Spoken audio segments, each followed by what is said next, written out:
on every season. We have a fall, winter, and spring coaches meeting where every coach for that season is here, and we go over it. So it's formal in that way, and it's informal in other ways. Yes. I have a bunch of questions too, but I want you to be able to get through your presentation. Okay. So do you want me to? I can wait. It's up to you. If you're going to forget them, you can ask now. If you want to, if I might answer, I might answer them too. Want to, in the interest of like time. Sure. I might answer them too as we go along. So, okay. A little bit about parents here. Again, our programs each have Meet the Coaches Night where our coaches go over all of their expectations for the season, the communication tools they use. We have those communication guidelines that we talk about that are in our athletic handbook. 3 of the things that we have in our athletic handbook that we let student athletes and parents know that our coaches aren't going to talk about. There's really 3 things. It's playing time, game strategy, and talking about other student athletes. So a parent comes and, I want to know why player A is playing more than my daughter. Well, right, we're not going to talk about playing time, and we're not going to talk about that other player either. You want to come in and talk about how your student athlete can get better, or if they didn't make the team, what they can do next year to possibly make the team. We're all for that. Usually, if there are parent complaints, it usually comes via email, which is great. I have a parent folder, I'll respond to the parent. I have a parent folder and kind of file it away in case the same thing comes up with, that same parent at some other time or that same coach.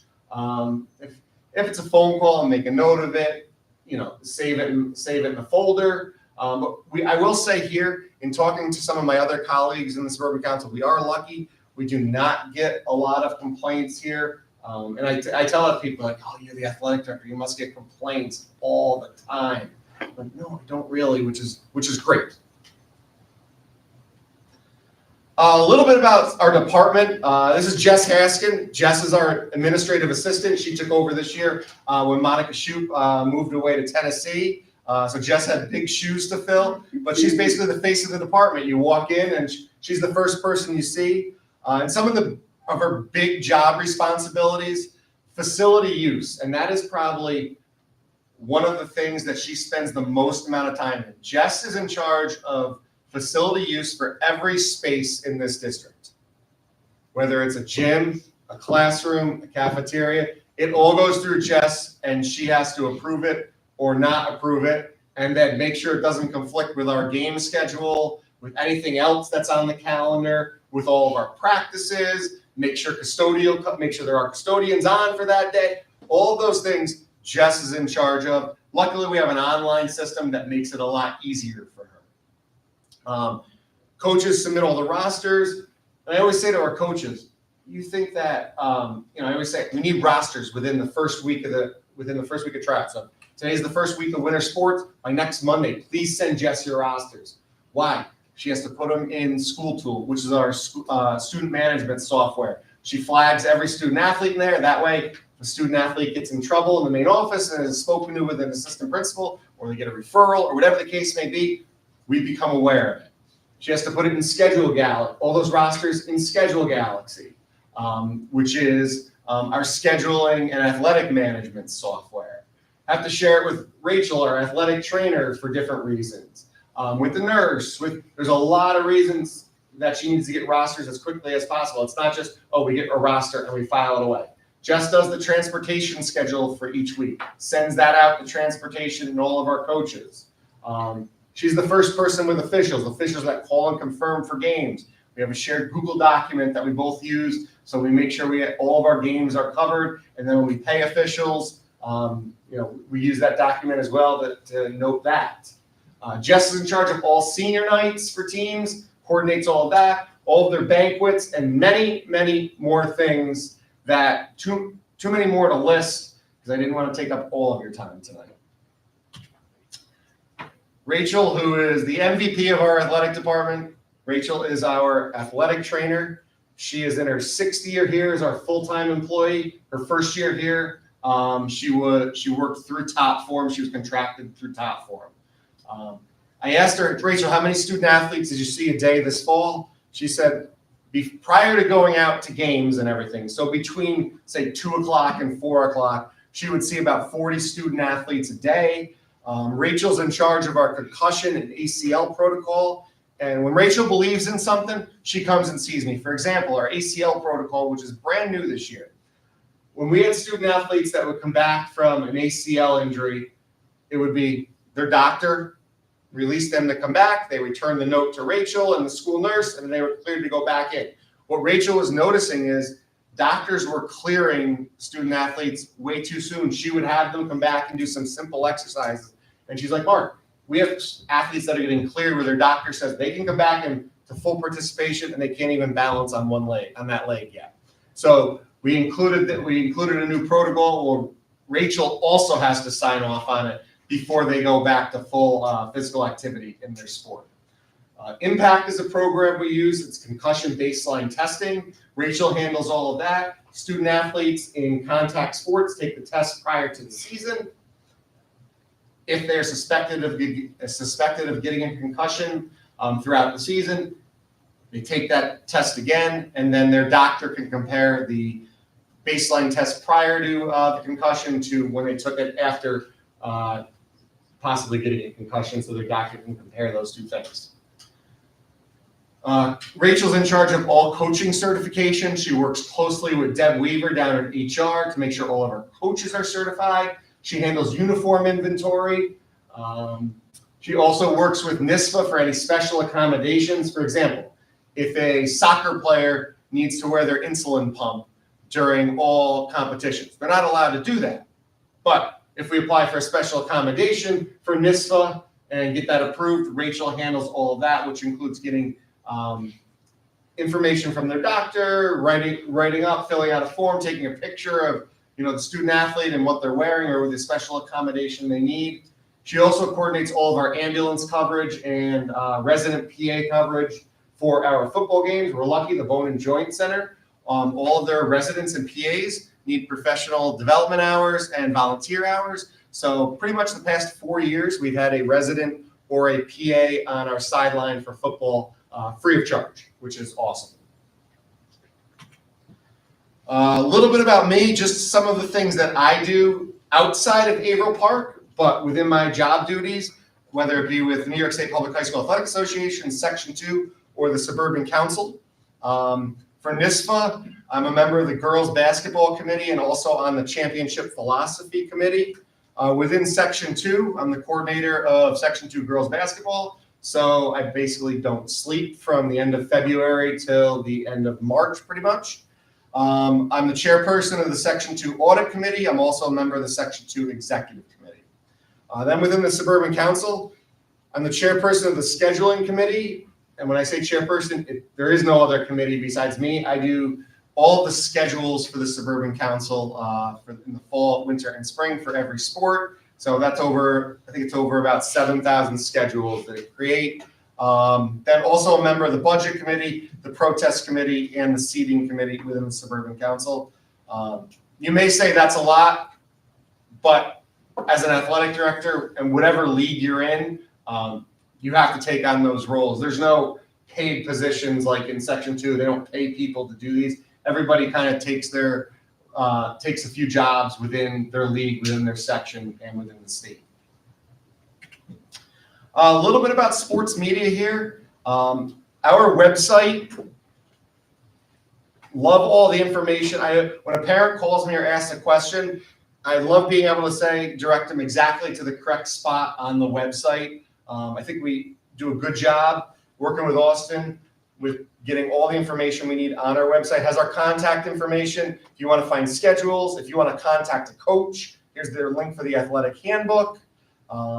Here's how you register your student athlete. We have a site with all our playing sites. If you want to find the addresses for other Suburban Council schools, it also has, for example, a link to their athletic pages as well for every school in the Suburban Council. We have an alumni listing of all of our current alumni that are playing in college, and then a link to their profile page on their college page. For example, Anna Jankovic is at Averill College out in Buffalo. Here's a link to Anna's page. Our Athletic Hall of Fame lists all of our Hall of Fame inductees since its inception. Booster Club information. You want to purchase Averill Park gear, you can click right here and brings you up to our online store. Health information, social media links for all of our programs, athletic links to Section 2, NISFA, NCAA eligibility information. A lot of times I'll get parents that call that say, hey, my child's in 4th grade. How do I sign him up for a school sport? And I'm like, it's great. You're so enthusiastic. However, it doesn't start till 7th grade. However, if you go to our website and depending on the sport, click on community partners, and it's got a lot of our local athletic leagues and who to contact in order to register for that particular organization. And then just a few other things. Our Schedule Galaxy program is our scheduling software that we use. Parents can sign up for game change notifications. I make a change, Jess makes a change, it automatically goes out to them. We also can look at standings. All of our scores are there as well. We have over 3,000 followers on our X account, which is formerly Twitter. Post-game results, pictures, any information that we try to get out for athletics, it always goes out on X. We use Gipper to create these awesome, it's a program we use to create these awesome graphics. For example, here we have our Warriors of the Week graphic. We have a huddle camera in the main gym and out on the football field and the track now. So people can log in. We live stream all of our games that are in the high school main gym. So wrestling, volleyball, boys and girls basketball, anything that's on the main field outside, for example, football, any night soccer games, night lacrosse games, track events, they'll all be live streamed on our Huddle fan page. We do a Warriors of the Week where on Sundays, I take nominations from varsity coaches. They can nominate somebody to be the Warrior of the Week. It's usually one female, one male. Then ultimately, once I get those nominations in, I choose one female and one male to be the Warrior of the Week. We have a nice flat screen TV above the gym down in the main office or down in the main gym area that rotates through different slides that we have, including the Warrior of the Week. We put our daily athletic schedule up there. That also goes out on social media on X every day, scheduled at 8 a.m. every morning to alert the community student body of what athletic events are going on in that day. Jess also sends out the weekly schedule to pretty much the middle school, everybody in the middle school, the high school, the district office, maintenance, transportation, they all get that schedule. So everybody knows a week ahead of time what's going on in the athletic department. Then obviously any press releases that need to go out come from my office to the media as well. A little bit about our Athletic Hall of Fame. First class was inducted in 2018. This is a picture of last year's class, a little bigger class, because the 2009-10 girls basketball team, state championship and federation championship team got inducted as well. We have a 13-person committee, 4 current or former coaches of male sports, 4 current or former coaches of female sports, the current athletic director, a former athletic director, a district administrator, which is Matt Halladen, he's on the committee, a community member and a booster club member form that 13-person committee. Currently, we have 44 individuals and 3 teams that have been inducted. I would all encourage you to attend the class of 2025. They will be inducted on Friday, April 25th at the Crooked Lake House. And I will say it's awesome to hear those people that are inducted, to hear the impact that their former coaches and what Averill Park Athletics meant to them, and just to hear the stories of what they went through, whether it was in the 60s, 70s, 80s, 90s, 2000s here, and to hear them reminisce. It's a very good time. We have a really good time, so I would encourage you to attend. Last slide here, just some recent successes. We were named a NISFA School of Distinction last year, which going back to those scholar athlete teams means that every one of our varsity athletic programs last year was named a New York State Scholar Athlete team. Years prior, we were named a School of Excellence, which means at least 75% of our teams were, but this year we were named a School of Distinction. Again, recently, our football team, as recently as the other night, Section 2 Class A champions. Last winter, girls basketball were Section 2 Class AA champions and Class AA regional champions. Boys wrestling last year won the first sectional title in school history. If you have not checked out our new athletic training room for Rachel, her athletic training room is unbelievable. I would put it up against many small college athletic training rooms. We were up at Shen the other night in the locker rooms and in the athletic training room prior to our game. It's better than Shen's training room. Nice new press box that came with the capital project, been put to good use. Lots of compliments on that as well. From the class of 2024, we held a commitment ceremony in this picture down here. We had 17 student athletes from the class of 2024 that committed to play in college this year. So we recognized them at a ceremony last spring. And then we do host other events here that are not just Averill Park events. And last year we hosted the Section 2 Class B girls volleyball semifinals.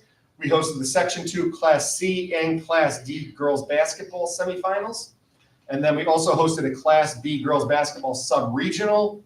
We hosted the Suburban Council Girls Outdoor Track and Field Championships and the Section 2 Group 2 Boys and Girls Outdoor Track and Field Championships. And if you'll notice, the one common thread amongst all those things that we hosted were our gym was used and our track was used, because those are two of the nicest facilities that we have and two of the nicest facilities in Section 2. Our track is 8 lanes. It has the steeplechase, where not all tracks are like that.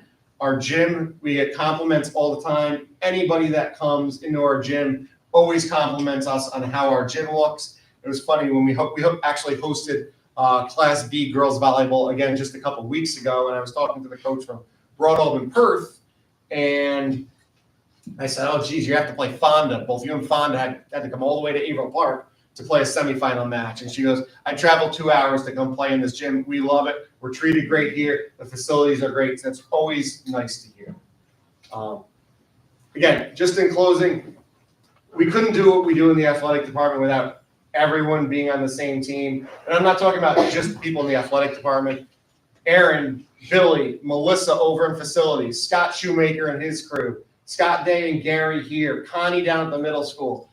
Awesome to work with. Mark Primo and his staff, awesome. Working with Jim in the district office and the business office.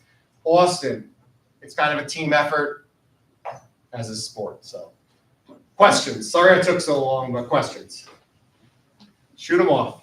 Why don't we start with, I'm just gonna Rob, sorry I made you stay so long. We're gonna start with the students. Yeah, let's hear, if that's okay, we'll start with students first, and then we'll just go right down the line. I mean, only if you want to, you can, right? Yeah. Okay, take it. I just had a quick question. So going back to the form you had sent out at the end of all the fall Yes. sports, and then I saw the equity, the question was 1/3 the student athletes didn't feel like the teams were being treated equally. Is there anything that you're doing to try to get that number down? Yeah, well, it's funny. In reading the comments, a lot of it had to do with some things were things we don't control. For example, in the comments, it was this certain sport gets more media coverage. We don't control what media comes to each athletic event, Or one of the other common threads in the comments was, well, we know this sport gets more money in the budget. And it's no secret that there are certain sports that cost more money to operate, so they in turn have to get more money. For example, I'll use football as an example.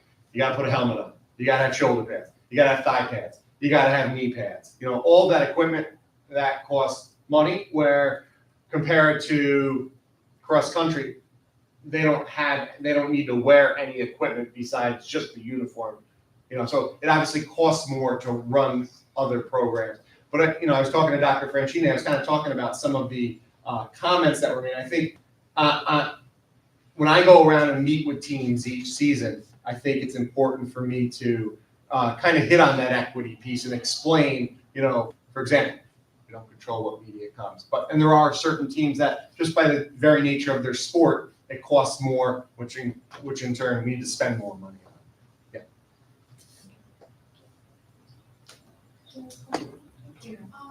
The only question I guess I kind of had was going back to this line on coaches. Sure. Like, what is the exact procedure when there's any sort of concern raised about a coach or any sort of process in this?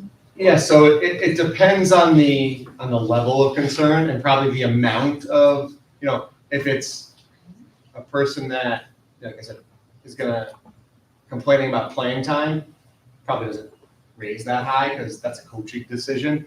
If, we get, if I get a bunch of emails in the same season about the same coach, sometimes or a lot of times what I'll do is I'll call some individual players in, individually, not as a group, but call them in, how's things going, just to get an idea of how things are going. And then, go one of two ways. It could be everything's great, no issues at all.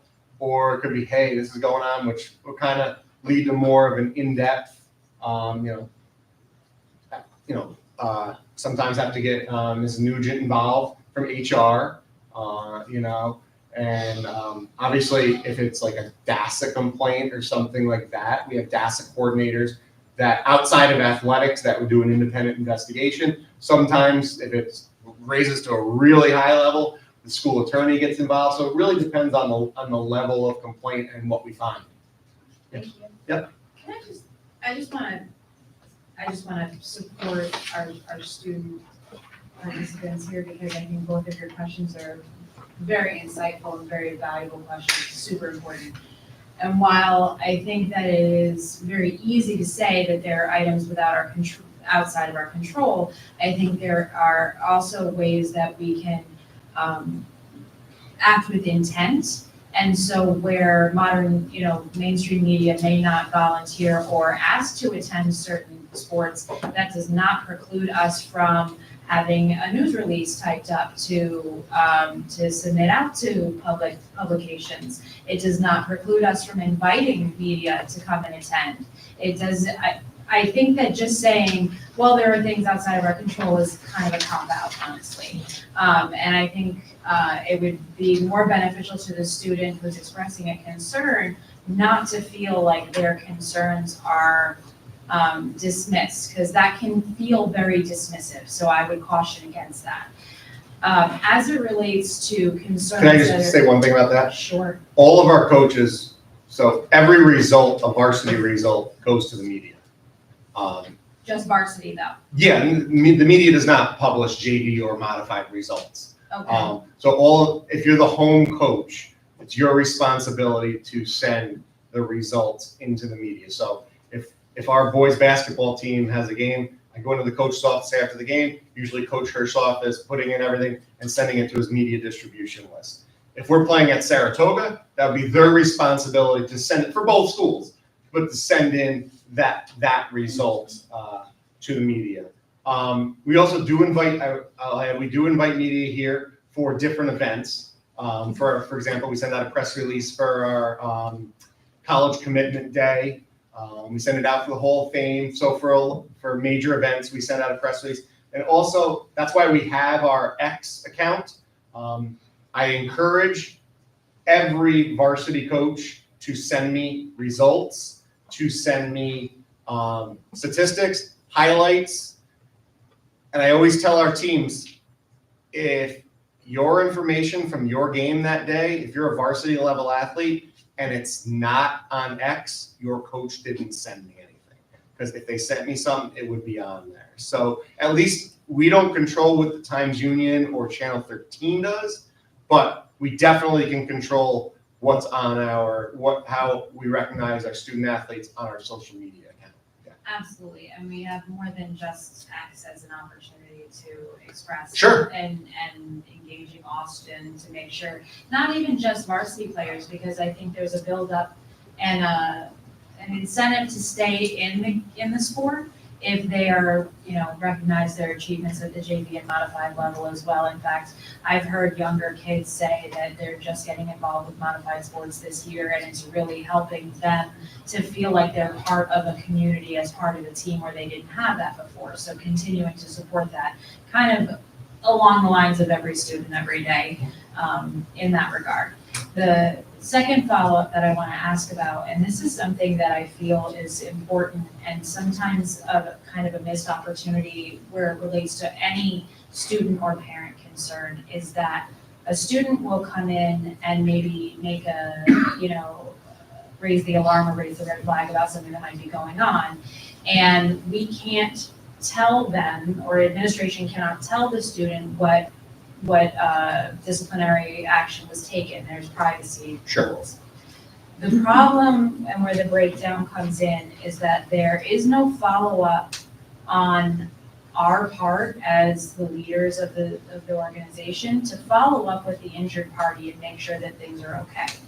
What ends up happening is if there is repetition to the bad behavior, the injured party doesn't know what happened and does not then feel that their concerns were addressed because they don't see a change in the behavior. And they are so much less likely to come forward in any regard. And this isn't just a sports issue, this is an all the time issue where I feel that we really do, and this is not the first time I've mentioned it, but I feel that we really need to take the initiative to follow up with those parties that have raised the alarm and just make sure that they have seen the improvement that should be happening. Because all too often, I think that that does not happen, and those people are so discouraged that they're not gonna come forward again. They're just gonna sit quietly, and that there's absolutely zero circumstance where anyone should be sitting quietly, and, experiencing inappropriateness. Thank you. Sorry, I hated to jump in on that, but I wanted to make sure that that got addressed. Thank you. Lauren. So you did answer some of my earlier questions. I did read the handbook and was doing a lot of research. As a parent, my child is still in elementary, so he's not my sporty kid anyway, and so he's not raised to the level of the participation with school. And I was not an athlete myself, so there's a lot of learning curve that I've had to do in that as a parent even. But did a lot of research prior to your presentation. So I see in the handbook the NYSPHSAA Code of Ethics. And I did go to their website as well, so I could read about the different levels of certification. I see there is a broad code of ethics here, which I think is a great start. But even when I was looking for an expansion on, but what does this mean?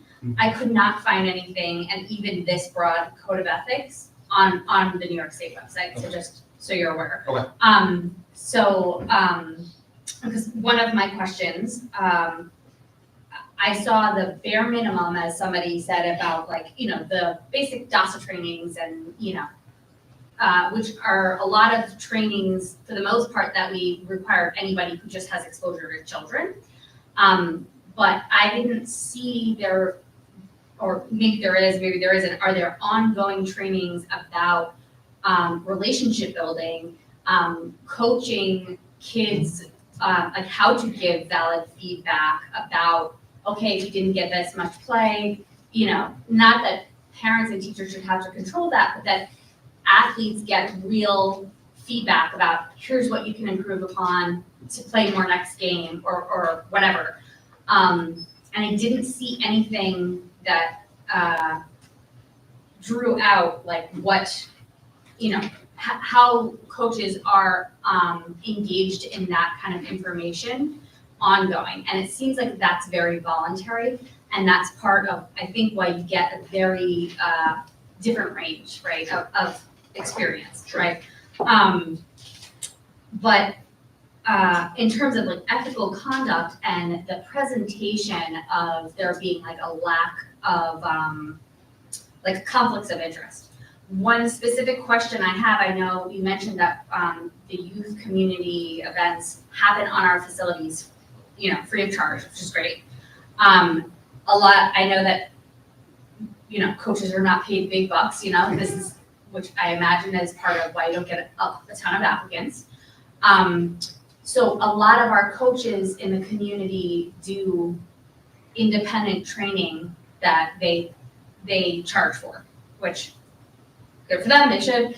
But I'm not aware of any code of ethics that, how we make sure that there's not a conflict of interest. So for example, if a coach does side training on, hitting in baseball, and certain students have the means to participate in that outside instruction with that money, but that same coach is the one who's making the determination of who makes the team. As much as I would love to, have trust and faith in all of our coaches that there would be no conflict of interest, I think even from a logistic standpoint, it's hard to decipher from parents and students' view, how do we avoid those conflicts of interest?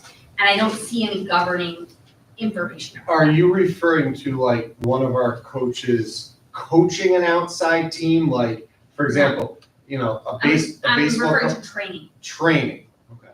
So like training opportunities that a coach might have in terms of like, I don't know what they're called, but in terms of like a workshop on hitting or a specific like skills training that community members can pay for training. And they sometimes use our facilities on the school, which again, I don't necessarily have an objection to, but there's nothing that we delineate. This is how we make sure that that doesn't inform whether or not your kid makes the team.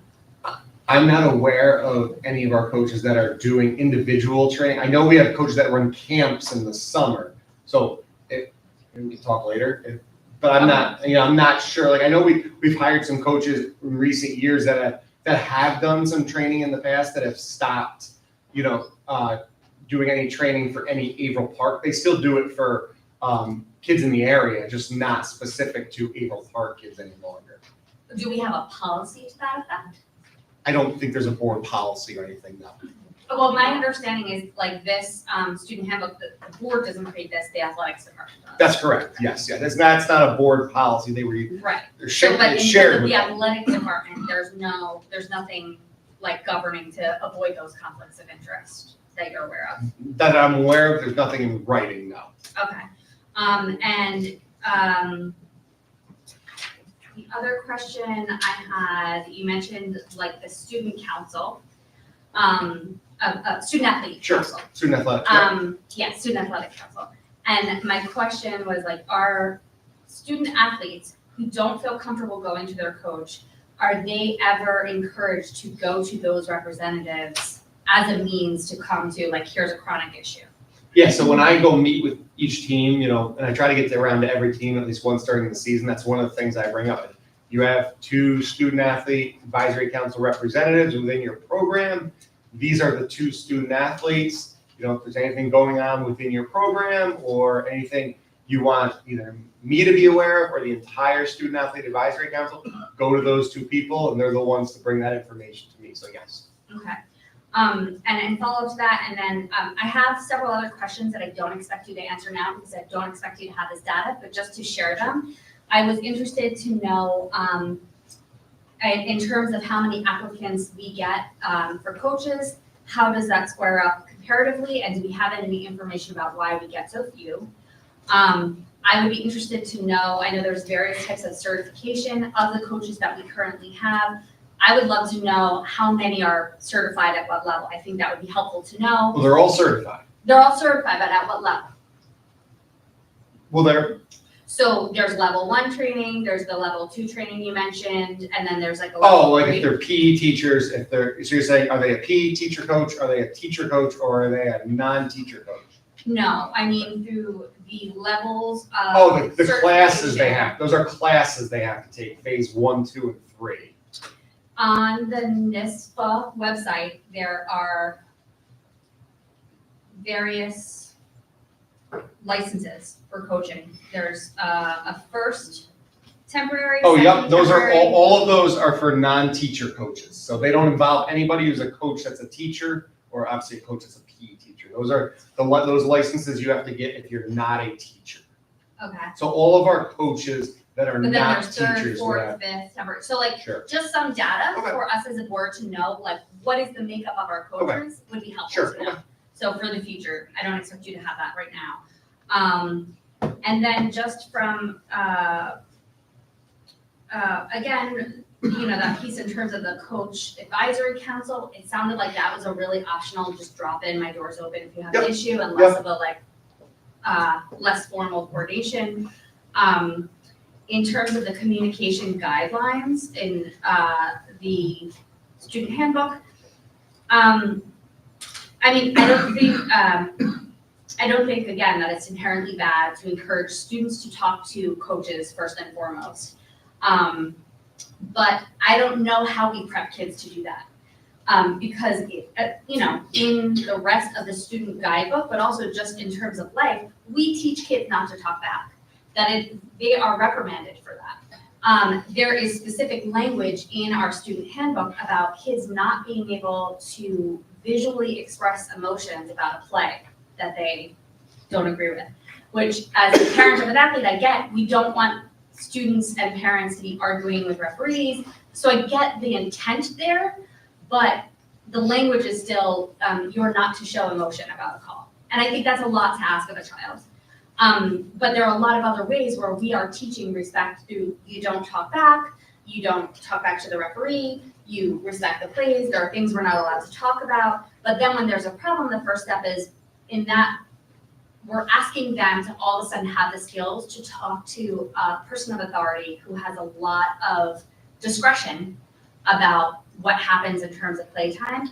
And I just don't know, like, how are we well preparing those kids to even be able to do that? I think that's difficult for the average, we're saying 7th grade, so, 12-year-olds and up to know how to do. I know kids who can't even order at a Chinese restaurant, let alone go and up and talk to their coach about, I think it was unfair the way you spoke to me about X, Y, and Z. So I just don't know that we, as a community, build up enough, like, how to make sure that our athletes know, like, can even have the skill to have that communication with their coach. And I think that that's a potential barrier in terms of then it sort of ends up the parent has to be the one, and then the parent is redirected to, but the kid has to go first to talk to the coach.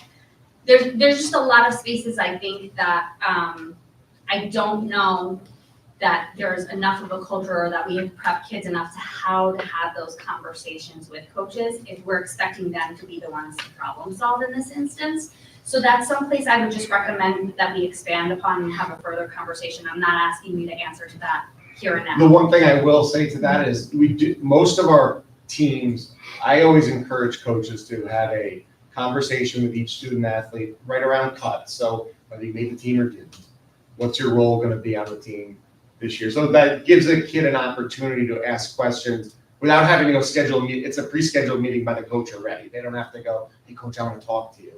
Then usually I encourage our coaches to have a meeting with the kids about halfway through the season, how are things going?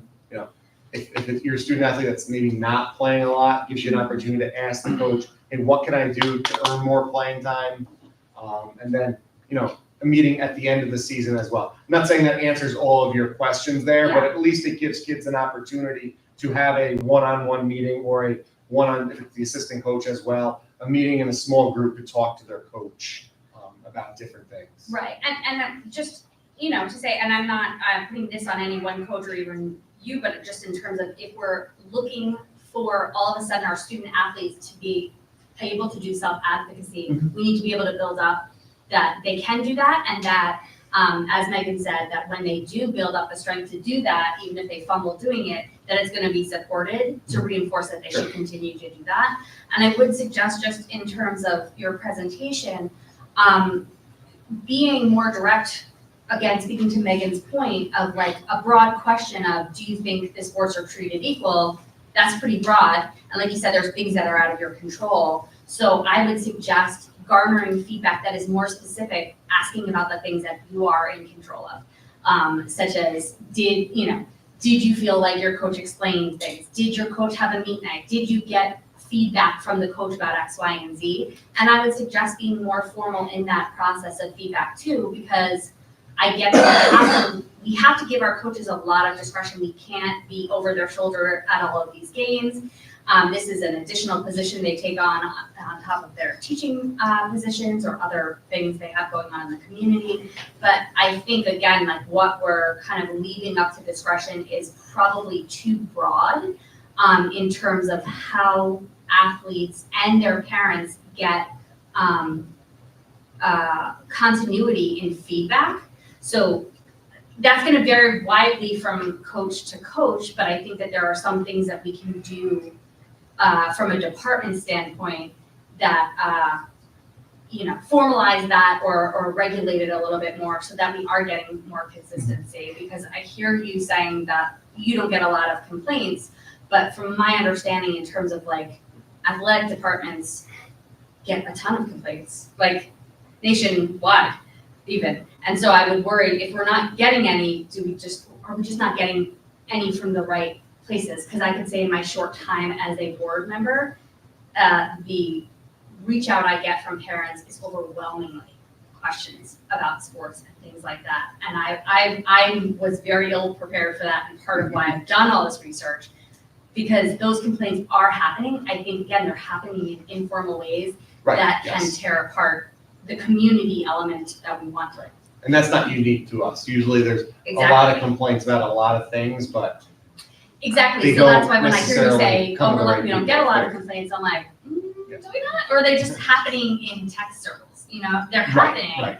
And I don't think we need to give a microphone to every complaint, like you said. Like, not everybody should get to weigh in on how we approach this game, and like, not backseat drivers in terms of how the game gets played or playtime per se. But there are a lot of concerns that come along with that. That while we don't want to give a microphone to every single complaint or a megaphone even, I don't want the meaningful things to get lost in that either. So. And just to answer one of your other questions, and I can get you more data on this about how many people apply for like each position. And I can say it's not unique to us where we're not getting applicants for positions. You talk about some of the premier positions in a suburban council school, varsity head coach positions where schools are getting not just us, but 1-2 applicants. And it's not just coaching, it's the same thing where we have a shortage of officials in all sports as well. And I'm sure that that's true. The educator in me wants the data about it though. Yeah. And because even with when the transportation department came and presented about that, they're able to tell us, hey, here's some things that are not in our control that have to do with that, including what other districts are being paid, that kind of stuff. Sure. And that's the kind of information I think it would be helpful to even have that communication with parents, because I do think that some of the sentiment from parents has been, well, if there's a problem with a coach, I'm sort of told there's no other there's no other coach, so tough, you got to just suck it up. And maybe sometimes that's the case, but I don't think that there are other places where that would be our response in terms of a problem with, Yeah, believe me, if there's a problem with a coach that rises to the level of removing them, we don't keep them because there's not somebody else. We would remove them. Yeah, but I'm talking about the concerns that don't rise to that level, but can still be worked through. Sure.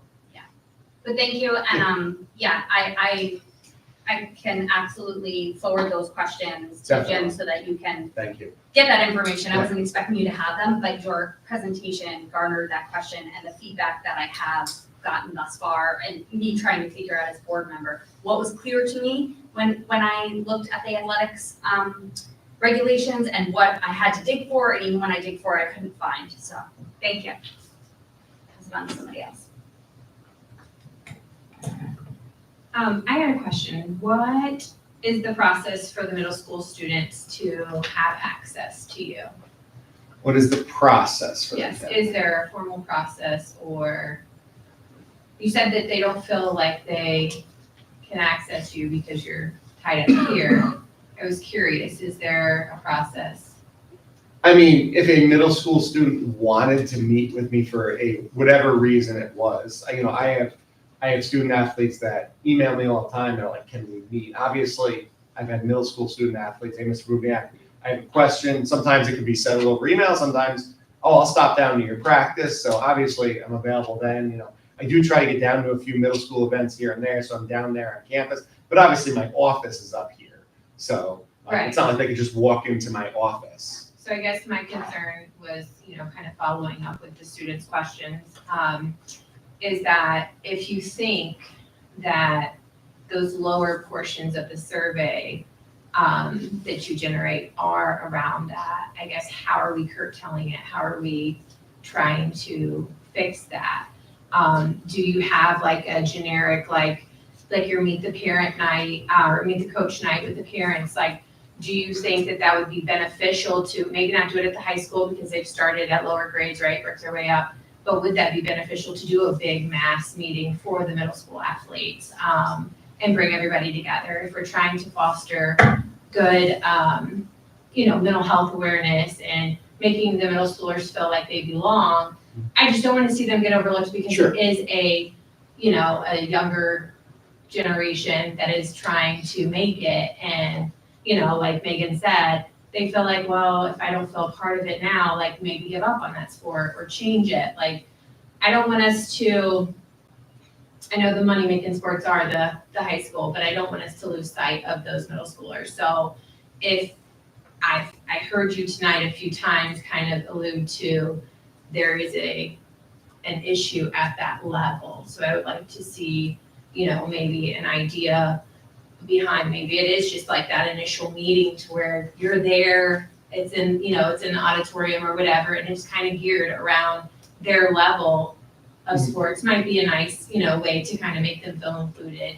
I'm just saying, you're the director. Nope, I just think that like maybe, I don't know, you might have looked at that, you might have already planned that. Believe me, we have, and probably the past 4 budget cycles, Jim, myself, and Mr. Messier have talked about it. Obviously, it's not when it comes to money and everything, not the highest priority thing, so it usually falls off the list, what we've talked about, and I Does it cost us to have one of those nights? Oh, no, not one of that. We've talked about like having an athletic coordinator down at the middle school, things like that. Oh, okay. To be, so somebody's there on a consistent basis after school for events and things like that. Not to have a meeting, no, Okay.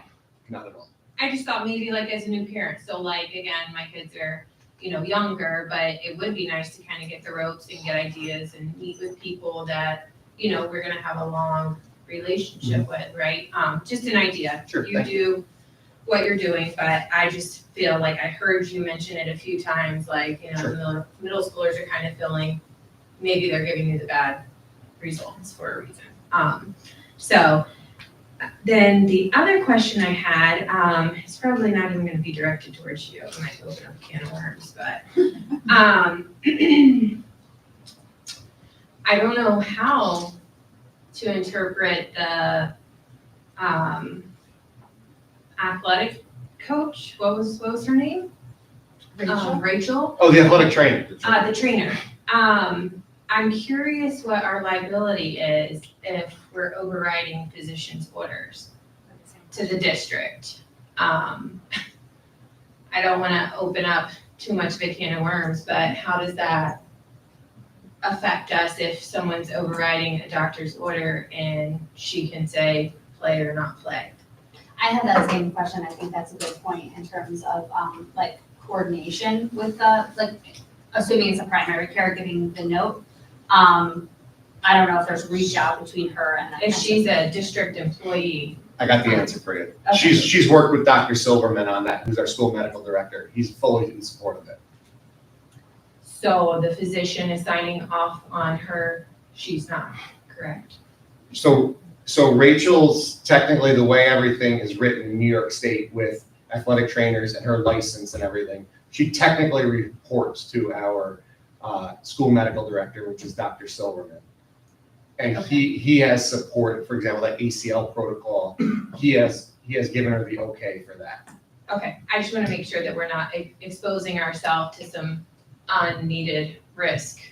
And that matters if her recommendations are on the more It's more on the Cautious side. cautious side, yeah. than a primary care, Correct. that doesn't open us necessarily Correct. to, but on the other end, yeah. Yeah, she's not letting kids go back sooner than a doctor. We have to have the doctor's note in order to go back, and then they go through the protocol with her before. Right, so my thing is like typically that would fall back on the physician if they release them and then they're playing and then something happens, it's gonna go back on the physician's liability for releasing them. Whereas if we're saying, okay, we're releasing you too, would we have dual exposure or dual liability? Just a thought, I don't think that anybody here has that like legal answer without like. Though going again, in into it, terms just- of like clarity, to Michelle's point, I don't think it would be a bad idea to say we get, your community doctor's release and an evaluation per the ACL protocol from our athletic trainer.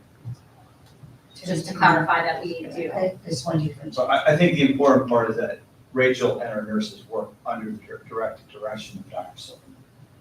We have a school medical physician that they report to and that signs off on stuff that they do. So the ACL. So it would just protocol be went through normal that. liability that we would have. Okay, I was just curious. And Rachel's pretty much on a daily basis in contact with all three of our school nurses at the secondary level and Dr. Silverman's office. No, I'm not saying she's doing anything. No, wrong. I wasn't saying I was anything, just yeah. curious from a liability standpoint. That's it. Thank you so much. My first question is, are you regretting now being invited to give this presentation? Not at all, no. No, actually, just kind of, we were just talking about that, I think it would be a much bigger issue if the doctor said go ahead, that you can't go, and then Rachel said Oh, you yeah, can't go. she would But not I be able to do actually that. am grateful that she's paying attention as someone who tore their ACL senior year of high school playing soccer and then went back too soon because the doctor said I could. She cares about the athletes, clearly. I mean, the fact that she's seeing 40 a day means that she has a great relationship with them. So I think that's wonderful and that she has the support of the medical. And I would invite any of you, if you want to see what goes on in that room, 2:00 or after any day, watch the line and watch what goes on in there. Yeah, She does a because great I job. just, like, she's a beast. I've seen her in action and I think she's wonderful. The only questions, one, I just wanted to make sure I fully understood the youth programs. I'm just trying to think of the ones that I've seen or that my kids have been a part of. So like the Averill Park Soccer League, Averill Park Youth Basketball Club, Road Runners, Club Volleyball. Those are all, it's essentially community programs that have no relation to the district, but we let them come in and use the facilities because they are Averill Park District members. Is that You have all of that correct, yes. Okay, got it. I was just curious, and this isn't something I need to know tonight, but it is something I would like to know the answer to. So I think you said we have 59 different teams. Yes, I was curious, how many of those are boy versus girl? And then also just generally, if you roughly know the numbers, how many male athletes versus how many female athletes we have? Because I think our student population is roughly 50-50. should be, yeah, I mean, Right. usually most schools are within a couple percentage Okay, points yeah. either way. Yeah, do you know that? Off the top of my head, I can't tell you specific to the number of teams, but I can tell you that we have, out of the 26 interscholastic programs, 13 are male, 13 are female. I don't know offhand the exact number of female and male teams within those programs. And you said, so like would a program be like modified JV varsity or like modified? Yeah, so like the boys basketball is a program, Okay, and then there's 3 teams within that, boy varsity, JV, modified. and so we have the equal number for both in that. In the programs, In yes. number of But I don't know programs. when you break it down to each team within that 59, I have to go back and look on that. Would you mind looking? Yeah, at no, something? not at all, I can go look, yes. Okay, that's all I had, thank you.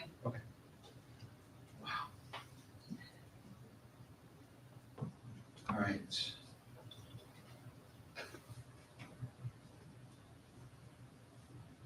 So first, 59 teams, that's like 20 per season, that's a hell of a lot of teams to handle. So when you say, you're probably not making yourself visible to the golfers, totally, I get that. Then you talked about how at the end of the season, you write each coach's evaluation. Mhm. And so I'm wondering, how are you able to write an informed evaluation if there's, according to the laws of physics, no way where you could really watch these coaches in action? Oh, I'm telling you right now, I can't be at every practice and game on every day, no way.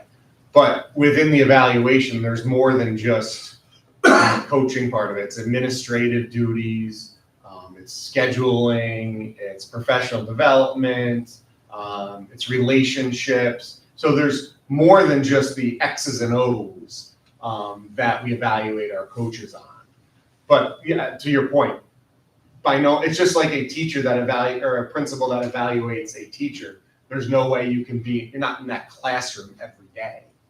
Well, not every day, but do you get to go to 1 or 2 golf matches? Yes, I was at both a home match for varsity and JV and at sectionals for golf. Yep. Okay. Yep. Just was up at Queensberry twice for cross country the past 2 weekends.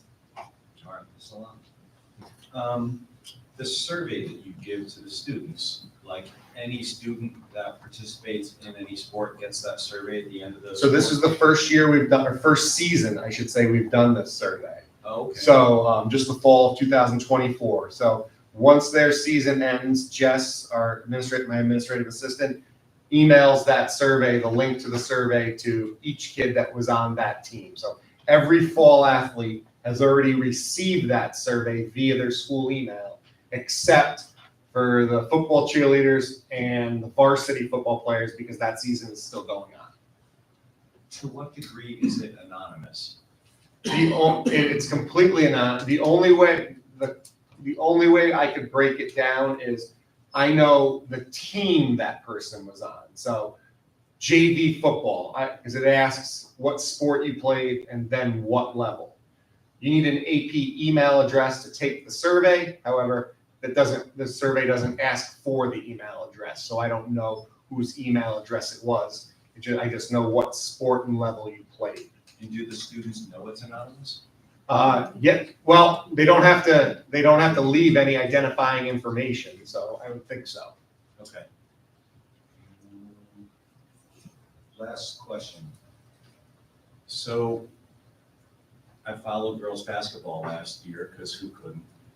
And it seemed to me, that was the first year I really watched it. It seemed to me like Coach Oregon does a pretty good job, and I would say likely so. to be back next year.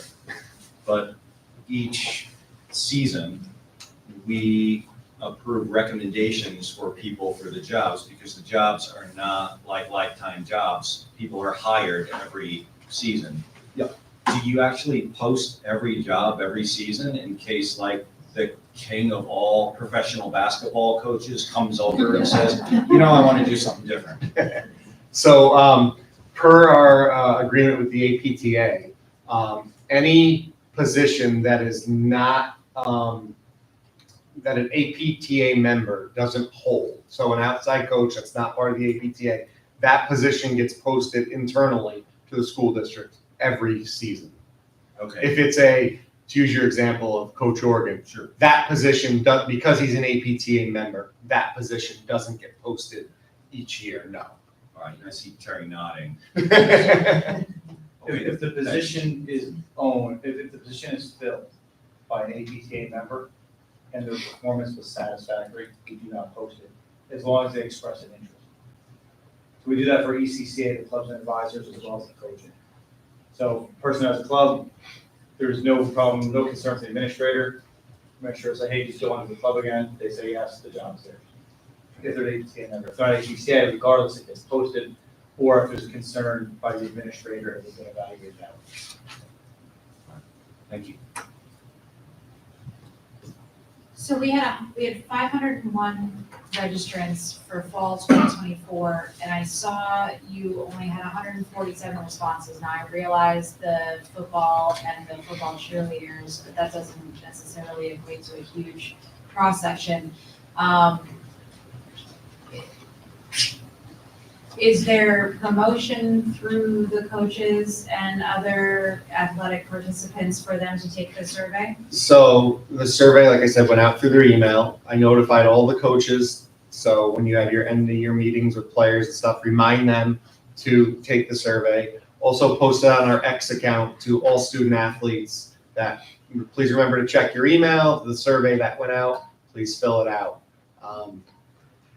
I think statistically though, if you look at any response rate for surveys, it's usually you're not getting 60-70% response rate on any survey that goes out. I feel like we've pretty much, any way we can get that out, we have, via social media, via coaches, via school email. I mean, every kid got it to their school email address with the title that said important fall, title in all caps, important fall sports survey. So Do each of the questions require a comment? They do not. Okay. Every question that's a 1 through 5 or a yes, no, that question is required. But the additional comments are not required. Okay, So really, if you wanted to fill it out, you could be done in 15 seconds. okay. Yep. So for the survey data, are you able to procure all of the raw data?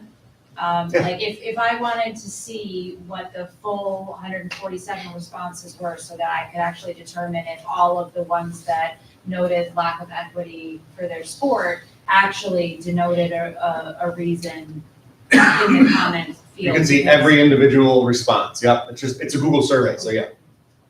Okay. It would be interesting to see that because I also think sometimes, again, there's some intuitive nature to the comments and some reading between the lines required for how we can do better. I know back in 2019 was, I think, the last time we did the overall sports survey. The Title IX survey. Yeah. And I remember, I actually was here at the meeting when you came and delivered the results from the survey. And I recall, because my daughter was a student at the time, and she had mentioned to me specific comments that she referenced that her responses were not referenced even in the somewhat ancillary data. So I think it's important to make sure that all of the data gets included in there. All the data was included in the Title IX, all the data will be included in this one. And then as it relates to the supervision of the coaches, I know you have said a couple of times that you make suggestions to the coaches for the, meetings with the players. Is there follow-up to assure that they've done this, or is this a requirement or just a suggestion? Definitely not a requirement. Just like every teacher handles their classroom differently, every coach handles their program differently. So definitely not a requirement, no. What types of stuff do you go over in the coaches meetings? Is there statistical sports data? Is it based on injuries? Is it, sort of emotional regulation, de-escalation? What type of stuff is discussed at the coaches meetings that you have? Jim, we want to see if you were paying attention at the meeting the other day. You were there. No, I'm kidding. I'm kidding. It's a lot of, because again, we have such a high turnover in coaches or new coaches every year. It's a lot of that meeting, which takes about an hour usually. It's a lot of procedural stuff of how we run things in the athletic department. For example, Rachel takes the time to go, Coach, if you receive a doctor's note, what do you do with it? You need to make sure Rachel and our school nurse have it. You don't keep it in your binder. It goes to them. We talk about how we do senior nights and awards banquets. We talk about, for example, at awards banquets, we talk about how it's a school function. Parents should not be consuming alcohol at any type of awards banquet. You would think that's normal, but it's not. So any type of procedure we have in the athletic department, that's what we go over at those meetings. Officer Nichols spent about 10 minutes going over safety procedures. And those meetings are required for coaches? Those meetings, they are required. However, we have coaches that have full-time jobs that sometimes they cannot be here. And I'll go over, they'll stop in and ask me, what did you go over? And I'll go over things in an abbreviated version with them. But unfortunately, for example, we had two coaches that are on the football staff that were practicing at the time we had our winter coaches meeting because their season was gone. So required in the fact that you should be here, but if your 9-to-5 job that pays the bills requires you to be somewhere else, we have to be understanding with that too. Thank you. All my questions are related somewhat to everybody else's questions, so I am going to give back my phone. My stomach thanks you. I do have a lot, but they were covered here. Well, and I was gonna say, yeah, I think the questions I had, you guys hit on a couple of them pretty directly. And I think that, the only feedback I would give is, it will not surprise anybody here, how I feel about protocol, and chain of command. talked about it a couple of times before, and so I'm just, Lauren, kind of hit on it, that if the first rung in that chain of command is a student athlete to coach, then it's incumbent upon us as a district to make sure that the support system is there. If I say, and I definitely, I've worked with captains and officers at sea where there's a chain of command. And you cannot utilize that chain of command for all kinds of reasons. It is not always, it doesn't always play out the way you want it to. And so that's adults in a professional setting, right? With kids, right? It is extra important to make sure that we're setting up a chain of command, that we are creating a structure that is going to support the utilization of that chain of command. And that is no protocol geeking out for the night. Mark, thanks for the really good questions, you guys. Thank you for all your time, Mark. Thank you, Mark. Really, You're welcome. Thank you. really informative, I would say, for myself as well. Okay. Thank you, Mark. All right, we have some consent agenda here. I just need a motion to approve the consent business, personnel, and special education. Megan first, Adam seconds. Discussion on the consent agenda. Jess. I just wanted to thank the Booster Club for their donation towards the softball team's travel. And I wanted to acknowledge Ronald Van Vliet for his retirement. Congratulations to him, and thank him for his 17 and a half years of service to the district. We appreciate your commitment, and good luck in your retirement. Any other discussion? Michelle. I wanted to congratulate you guys on doing the auction. I thought that was fantastic. I loved seeing that go up, and I loved seeing the numbers come in. Yeah. So It's a good result. hopefully the same with the defense. All right. Hearing no further discussion, all those in favor of passing the consent agenda? That is unanimous, Linda. Okay, we've got a few action items here. I will speak as clearly and quickly as I can. I need a motion to approve the memorandum agreement by Averill Park Central School District and the administrative ASCA, that is okay to do acronym, to amend the 2022-2025 collective bargaining unit per attached. Still number, Megan and Adam seconds. Any discussion? Hearing no discussion, all those in favor? Any against? No abstentions, that's unanimous.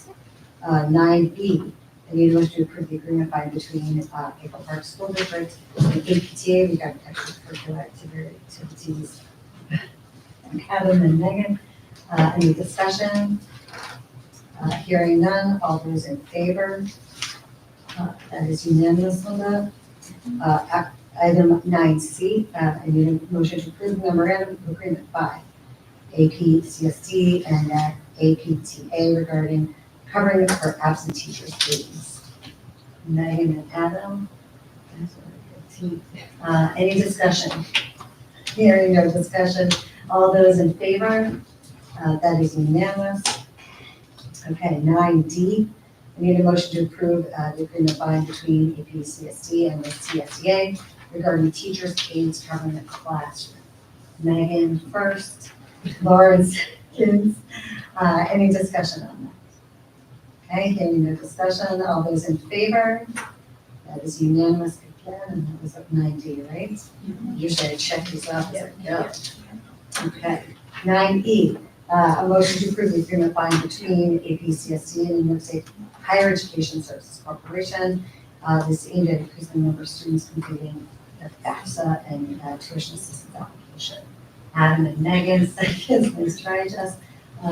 Any discussion for FAFSA and TAP? I thought it was like Jeopardy, buzzers, Ready? finish.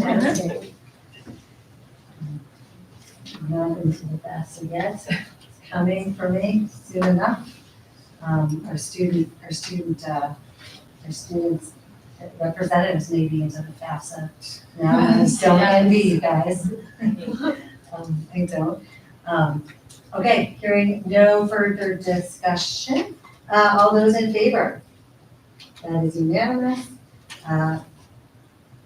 9F, I need a motion to approve the memorandum of understanding by and between APCSD and the town of San Luis regarding off-site emergency relocation. Oh, Megan and Jess, that is, all right, that's the first and second, any discussion? Emergency procedure. Oh, I'm sorry, Megan and Jess. Oh, yes, okay. Addiction, okay. Okay, any discussion, town of San Luis for emergency relocation? Okay, hearing no discussion, all those in favor? That is unanimous. Yeah. All right, 9G, this is, we need a motion to approve the agreement by and between APCSD and Laura Assaf, which, the capital psychology. Megan first, Jess Z seconds. Any discussion? Hearing none, all those in favor? That is unanimous. 9H, I need a motion to approve out-of-state trip for the Averill Park High School varsity indoor track and field to participate in the Ed Siegel Invitational Springfield College, Springfield, Mass. In January 2025. Megan and Lauren seconds. Any discussion? Chaperones. We have, yep, go ahead. Well, as a member of the track team, I just want to say that I know the team is like really grateful for. A little louder, that will be. Teddy, I can't hear you, man. And, yeah. Speak up for us oldies. No, this one's on. Sorry. As a member of the track team, I know that the team is very grateful for like these opportunities because usually throughout the season we don't get a lot of opportunities to go to big meets and like be able to compete with lots more other teams and have that extra competition. So I just want to say thank you, and I know the team thanks all of you. Well, and my only comment is to wish the team good luck in Springfield. Yay, all right. Any further discussion? Okay, all those in favor? That is definitely unanimous. All right, 9I, I need a motion to approve the memorandum of agreement by and between APCSD and Barbara Shilkin, I think I'm saying that right, Shilkin, regarding staff evacuated in the event of an emergency situation. Megan, Adam, second. Discussion. Any questions about? Okay. Hearing no further discussion, all those in favor? Okay, that's unanimous, again. And 9J, I need a motion to approve the memorandum of agreement by and between APCSD and the VFW Post 7466 regarding evacuation and evacuation situation. Lauren got it, and Adam seconds. Any discussion? Okay. Hearing no discussion, all those in favor? That is unanimous. Okay, we have some resolutions. I need a motion to approve. Okay. I drink a little water. I could be in those like medical commercials. 10A, we need a motion to approve the recommendation of the superintendent of schools to award contracts for phase 3B capital project as per our documentation. Megan and Jess, any discussion? Phase 3B. I have a question on this one. The blank, so I had like a list of all the contractors and then some had 0 value. Did they not submit anything or were you just listing the numbers that you selected? No, if there was no response, it was a firm that picked up plans, that's who we thought that they might submit, but they didn't end up submitting a bid. So if there's nothing in there, that means that they didn't send anything. Okay, I figured that, but like, I just wanted to clarify that that was the case. Thank you.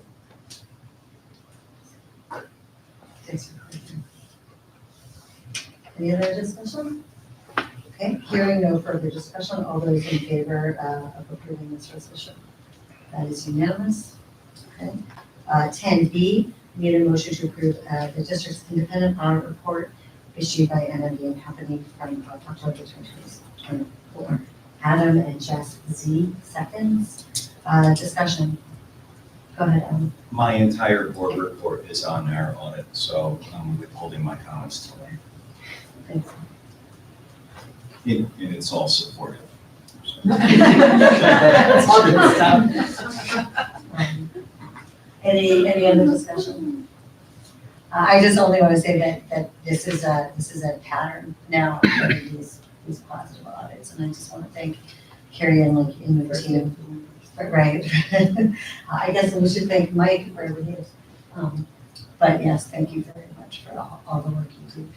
Okay. Hearing no further discussion, all those in favor of 10B? Okay, that's unanimous. That's awesome. Okay, 10C, I need a motion to approve district's extra classroom activity fund audit report as issued by NMB. Adam, and then, was it Megan and Adam? Okay. Okay. Adam and then Megan. Any discussion? Okay, hearing no discussion, all those in favor of approving this resolution, thank you, that passes unanimously. That was 10C under just in case. I'll keep it track. Right, so Linda, you correct me if I'm mixing it up, okay? This is past my bedtime. Okay, I just need a motion for 10D, approve the district's corrective action plan as relates to findings noted in that extra classroom activity plan. Megan, and then Michelle, did you just second? Okay, Michelle seconds, any discussion? Okay, hearing no discussion, all those in favor, this resolution, thank you, 10D passes unanimously. 10E, I need a motion to approve the district's corrective action plan as it relates to findings noted in a single audit will be issued by NMB. Lauren and then Megan seconds, any discussion? Hearing no discussion, all those in favor, 10E passes unanimously, thank you guys. Okay, 10F, I need a motion to approve, to accept the financial risk assessment report dated October 9th, 2024, and approve the corrective action plan. One resolution, Megan and Lauren seconds, any discussion? Hearing none, all those in favor? This is again 10F, that passes unanimously, thank you guys. Okay, the IT internal audit, 10G, I need a motion to approve to expect, let's try that again. I need a motion to accept the IT internal audit report dated June 2024. Adam, Megan seconds, discussion. Hearing no discussion, all those in favor of approving this, thank you. 10G passes unanimously. 10H, I need a motion to approve the results of the 2024 capital project vote. Lauren first, Megan seconds, any discussion? I just wanted to say, I appreciate the district's efforts, and all the work that they did to clarify, what the money was going to, the committee that, did all the work, to hone down what's a reasonable ask. I know it's a tremendous effort, it's a tremendous scale of a project, and all of the work that, the district did to make sure to like get out that information to the public, was just impressive, and I appreciate it. Yes, thank you, everyone. I also want to thank the community members who came out and voted in support of the project and for their faith in our collective body here and the work that we do for the district, so thank you. What I was gonna say. I'm sorry. Yeah, no, it's all good. Thank you to the voters who come in and do their. Okay, is there any further discussion? 10H for the capital project vote. All right, all those in favor of approving the results of the capital project vote. All those in favor? Okay, that's unanimous. 10H passes. And 10I, I need a motion to approve the emergency bus purchase resolution. Megan and Adam seconds, any discussion? What is it for? The emergency bus purchase? So back in early September, we had a pretty significant bus accident and the bus was deemed totaled by our insurance company. So it's just to replace that one, but since it's not, hasn't been voted upon by voters, but it's because of an accident, we can do an emergency bus purchase where we don't need a referendum to buy Okay, it. that's why I was confused, I thought we did all of that in budget. Okay, Yeah. I'm not losing it. Okay. No. We're still. Yeah, does it not, insurance does not cover that?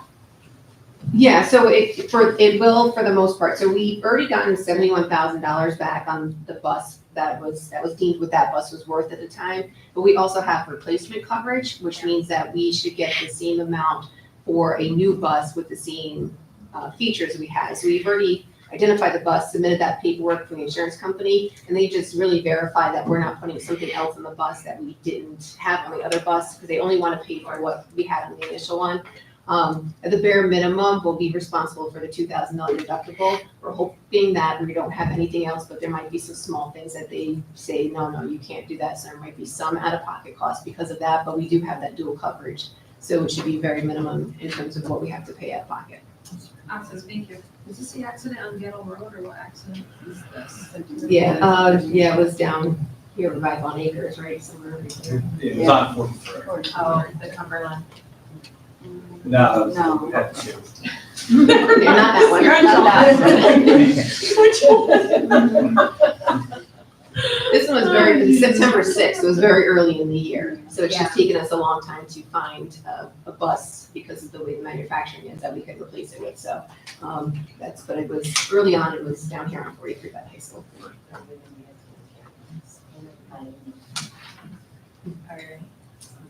Are we all? Thanks once again for Sorry. No, it's good information to have because it's nice that there's a mechanism that we don't have to like put something out to the voters to get them involved.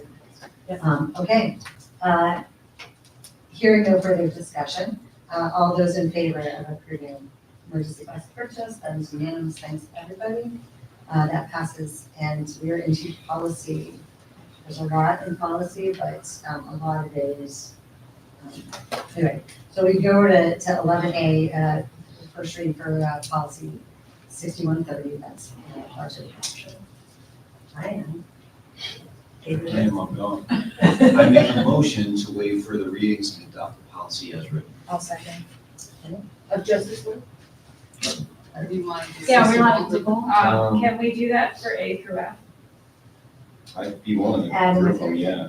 Yeah, if you're willing to make your Yeah, motion. so I revised my Don't do motion. that with the question. Oh, so A Why through not? E then. So A through E. Sorry. Make a motion to waive further readings of 11A through E and adopt each as written. And I'll second that. Okay. Who's second? Nay. Okay. Do we know what the big changes were in them? I see they have a lot of percents. Do you, as a policy committee, do you know what you? So what we're rescinding, one of them, two of them were rolled into a different policy, so 6135 and 6140 were covered under 6100. 6230 and 6231 are both state law, and we don't need them as part of our policy book. 6232, 6250, 6649, and 6701 are all covered under different policies. Actually, most of them will be numbered to different policies, or maybe you're interested, but that's, yeah, but that's the short and long of why we are rescinding all the rest of them. Thank you. So we have to vote on the. That's what I was gonna say, So the we're voting question, on the- and yeah, we are good, we can vote on, yep, the motion on the table is A through, 11A through E, to waive first reading and accept, that's right. Okay, all those in favor? A through E, are accepted unanimously. Okay, discussion on 11F, 8334. Okay, 8334, the district credit card. Michelle, did you have a question or Vinny? Oh, yeah. Jess and Michelle, No, Michelle and no, Jess. yes, we're doing it for stream, so go ahead. So I think I already said this, but it might have been in a private, session, or the pre-session. But, I is there a reason why we're not giving individuals the cards so we know who is utilizing them and we're not just doing the one card? Just because, like I told you, with the town of Postonkill, that was a disaster. And it was one card, and it's so hard to go back and track all of those employees now. I'm not saying that that would happen here, but I'm just curious, what was the thought behind just having one master? It's a good question for Carrie, I think. So even though we have one for fingerprinting, which is separate, but we do have one main card. It's held in the business office in the city. And what we do is we require, if you're gonna use the card, you have to put a purchase order up first, so we can track it through the purchase orders. So if you're going to a conference in a hotel, we'll put up a purchase order to the credit card vendor for the hotel purchases. So there shouldn't, every charge that comes across on the credit card statement, that, because our accounts payable clerk Alice, she'll reconcile it every month, and she can cross-reference the purchase orders to the expenses. So it helps us easily identify if something's on there that shouldn't be. So you were saying you would catch it pretty quickly if it's swiped, you're notified, and there's like, oh, someone used your card and there's no purchase order, you would know. Yeah, so and we would know. So then when Alice gets the statement and she goes to pay it, we have to compile all the background information for her with the purchase orders. And then it also goes through the auditing process. The claims order also looks at the payment to the credit card company. So there's another set of eyes on it that way as well. Okay. I just don't see you to swipe. That's a good point. I didn't just- I make a motion to waive further meetings and adopt the policy as written. I'll second. All right, Linda, did you get that? Yeah. Okay. No. Any further discussion? Or any discussion on EPP? Okay, hearing no discussion, all those in favor of adopting as written? That's unanimous. So we do have, a number to rescind, so 11I through Q are policies. And I make, sorry, what I was just gonna say, in rescinding, I missed the ones on the back, and those are all, again, covered under a different policy. They've been renumbered and were important, so we're rescinding the redundancy. So I'd like to make a motion to, for items 11G through Q, to rescind without prejudice. I don't know what you want me to say. To just rescind the policies as a group. Okay, Megan, first, makes the motion, and Adam seconds. Discussion, I think we've gotten some good input from this, as usual. Okay, discussion? what's that, any discussion? Okay, hearing no discussion on the motion that was on the table to rescind these policies as a whole. All those in favor? That is unanimous. Nice job busting through these guys. We have some informational info for Algonquin's Kitchen that you all know about. And we're gonna go over to Carrie / for discussion. Quick, whatever discussion. Yeah, I'll let Carrie. You wanna do the intro? Yeah, Would it be bad? No, we're good. It shouldn't take too long. When we did the firefighters exemption last year, I briefly mentioned at the end of that presentation that there was an updated senior citizen and disabled exemption that's available. So this presentation is just gonna review that, and it also looks at the impacts that would have our community if we were to move forward in adopting the updated exemption. So we do have current exemption on the books already, and here's what we have right now. So it's a sliding scale, so if you have an annual income less than $29,000, you get 50% exemption off your assessed value. So it reduces your assessed value by 50%, and it slides down to $37,400. So this is what we already do right now in our current practice for both. Karen, what age is senior? 62, it's either 62 or 65, I can't remember off the top of my head. So what the new exemption allows us to do is 50% exemption on incomes between $3,000 and $50,000, and you can select what the income that you're going with. And on top of that, then there's a sliding scale that up to, for incomes over 50,000, you can see it goes from 20 to 5%. So it really enhances the exemption that's available for homeowners. The county right now, they're at $40,000 income at 50%. So their approach, talking with the tax department there is they're looking at a phased approach. They're starting at 40,000, but they may increase it as time goes on. Speaking with my colleagues, the different schools, some have adopted the updated, some have not. So it's, there's no standard across the board with this one, like there was the firefighters. So this is proposed, like we can use So- our discretion to adopt any income between 30 and 50,000. Right, so that's the That's up 50 to- is the maximum, like per the regulation for the 50%. And those are the thresholds for the 50,000, for the additional sliding scale, those are the top of the threshold. But even though it says 50,000, like I said, the county's at 40, so you can select something lesser. But I just, our current maximum right now is 37.4, so we want to make sure if we went to something with 35, that people who currently have the exemption would not get anything, even though they're the smallest percentage, it would take them to zero. So that's just something to keep in mind. So I have a model as to what it would look like for the district, but I just want to remind people for the fiscal impact to the district, there's no direct impact on the district. We're still able to set our levy and collect the taxes that we want to.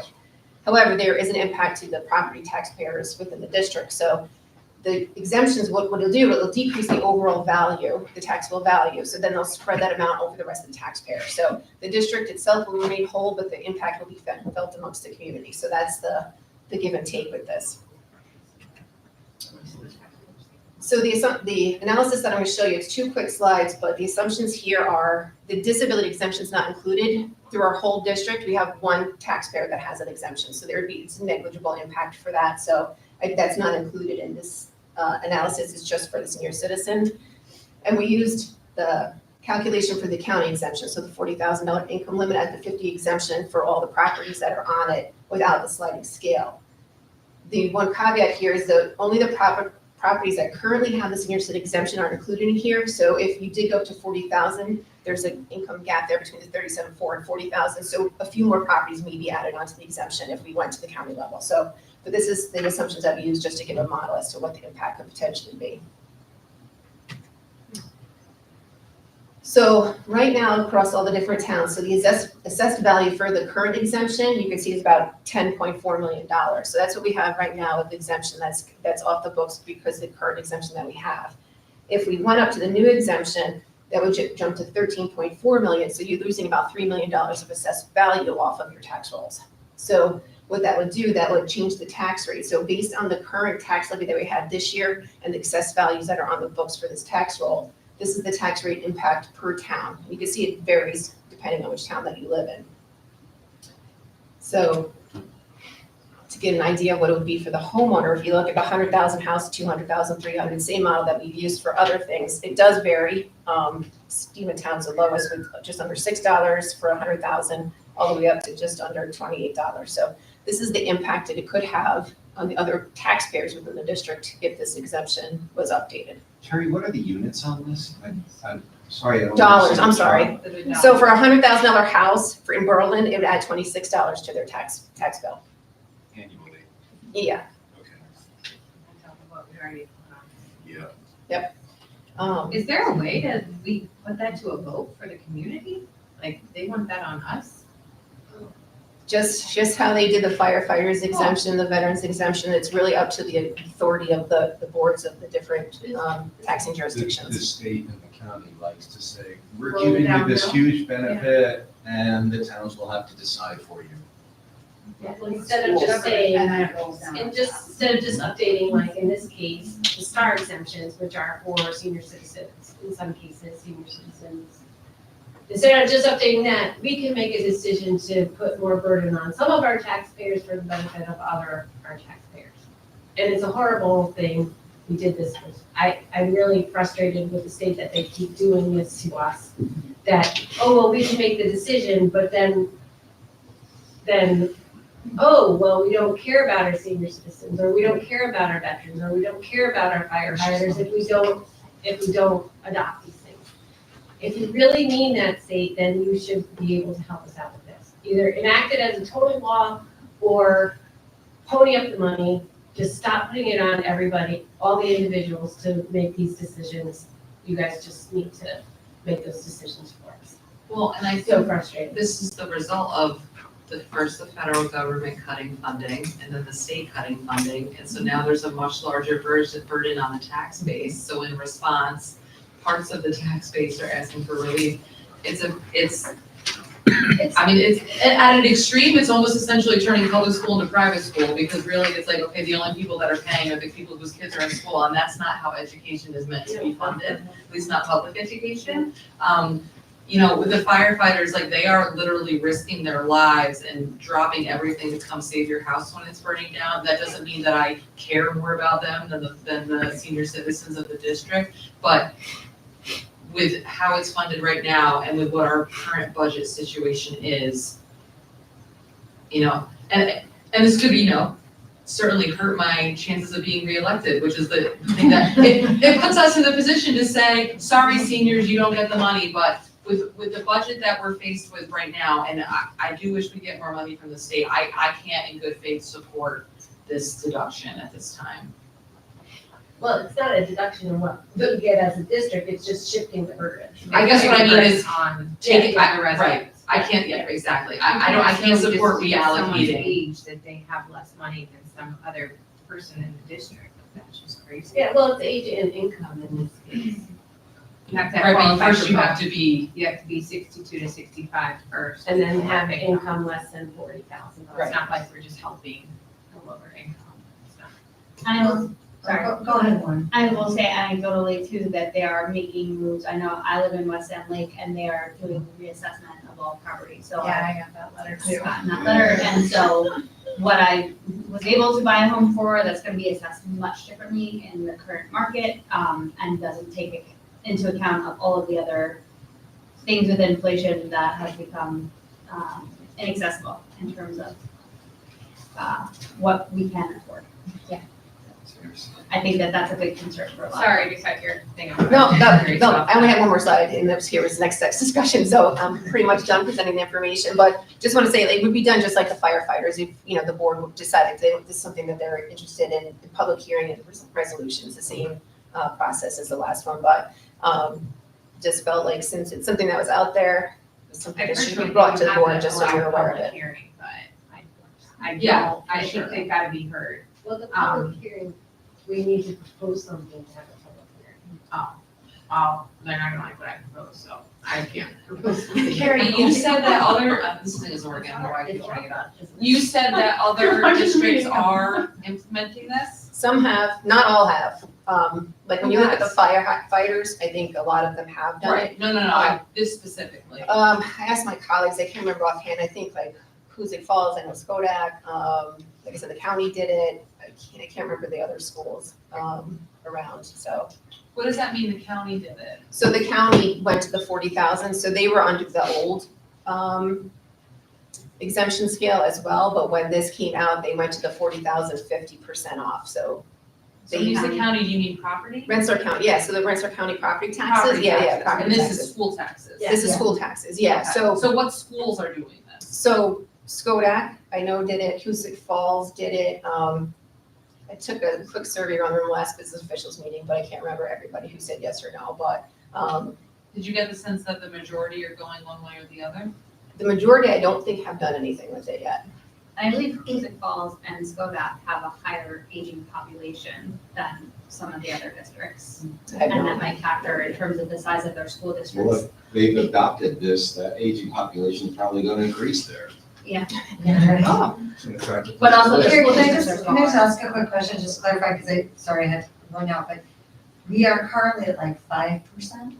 And this is saying that, I'm sorry, yeah, thank you. go It's a ahead. sliding scale, so at the least amount of income, you get the largest exemption, down to ours is capped right now at 37.4, and but you get 5%, where the people in that category would jump to the 50%. So everybody would get the top category to be 50% straight down, so that's. So is there like, is there a middle ground?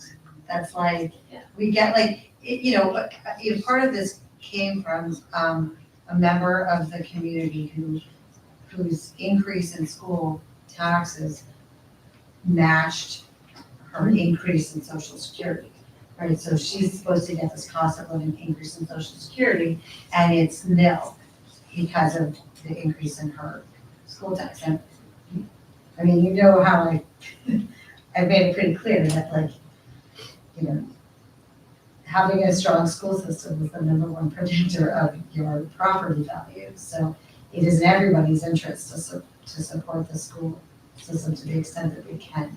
But that's where the impetus was coming from, was that seniors in our community were having this, we're seeing their social security, their limited income. But I think it sort of brings back to the broader question that somebody had said of like, well, is this not a game of hot potato? And how do we as a board or as school districts push back from, no, we're not going to engage in this hot potato of like, no, we're gonna be responsible for putting our seniors into poverty. No, you're gonna be responsible, because it just shouldn't be at all. And how do we push back at those initiatives? I'm not really sure, but. So our next step is to decide whether to make a proposal, and if we have a proposal, then we have to have a public hearing.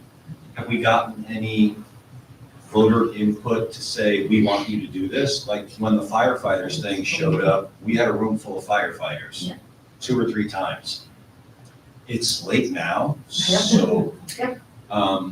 Yeah, I don't think, I mean, if I'm over speaking, we don't think we need to make any kind of decision tonight. This was just more just an informational kind of presentation in terms of like, this I'm is wondering out if there's there. any harm in just letting this go for a while until there's some public pressure to enact it. Carrie, what constitutes income? Like 401k, retirement, is it literally just like any source of income? Not that, because the assessors do that, I don't do that piece of it, but there are guidelines in terms of what could be, I think some of it's in our board policy, which we currently have. Because you know what I'm saying, like, Yeah. I don't, Like, there's certain, before I certain would even income that is consider it, I have to excluded. know that people who are like having a retirement income or a 401 income would not count as Right. part of this, because it's not like net wages per se. Right. I'm imagining that would all be included, but I don't know. Yeah, and I could reach out to Rensselaer County Tax Services to see like what they allow, like in terms of income. And see, I just like, if we approve this, then what's next? Like, who's gonna be next? And then it's literally just people whose kids are in the district at the time? Well, and I mean, I also think we're about to start a budget process in a month and a half, and I don't even. who knows what that's gonna bring. I mean, it could be flat if we're lucky, right? So I mean, I definitely am not in a rush to do this.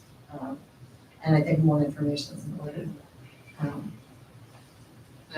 Yeah. I think we table it. Yeah, let's not. Can we table something I just have one question in terms of timeline. Is there a timeline if we need to do something for this year? I mean, it sounds like we don't really want to do something immediately, which is fine by me too, but. Want has nothing to do with it. We literally cannot.